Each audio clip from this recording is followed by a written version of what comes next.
TNI Manunggal masuk desa ke-100 resmi ditutup Kamis pagi di Banjarcalo, Desa Pupuan, Tegalalang, Kabupaten Gianyar. TMMD yang dilaksanakan selama sebulan ini telah membangun berbagai infrastruktur seperti jalan, jambanisasi, serta bedah rumah.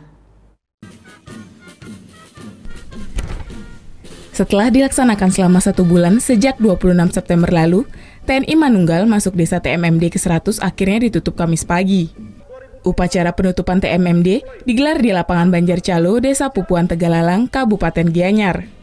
Berbagai pembangunan infrastruktur telah dirampungkan, seperti pekerjaan jalan sepanjang 1,6 km, jambanisasi, dan bedah rumah. Untuk pelaksanaan TMMD ke-100 ini, difokuskan di Desa Pupuan Gianyar yang notabene masih minim infrastruktur memadai. Dengan mengusung peningkatan ketahanan pangan, program TMMD juga menggandeng Kementerian Pertanian terkait pencetakan sawah baru, serta pendampingan pertanian bagi warga sekitar. Di samping itu juga ada program non-fisik, seperti kita tanamkan, bela negara, wawasan kebangsaan. Di samping itu juga ada program dari SKP di setempat, dalam rangka intinya adalah kebersamaan dan gotong royong.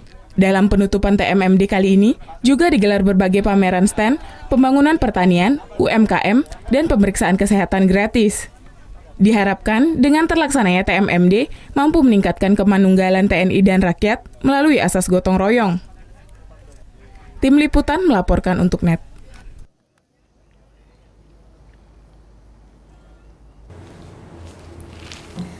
Udah selesai kan nontonnya? Nah, jadi jangan lupa buat like, komen, dan subscribe ya.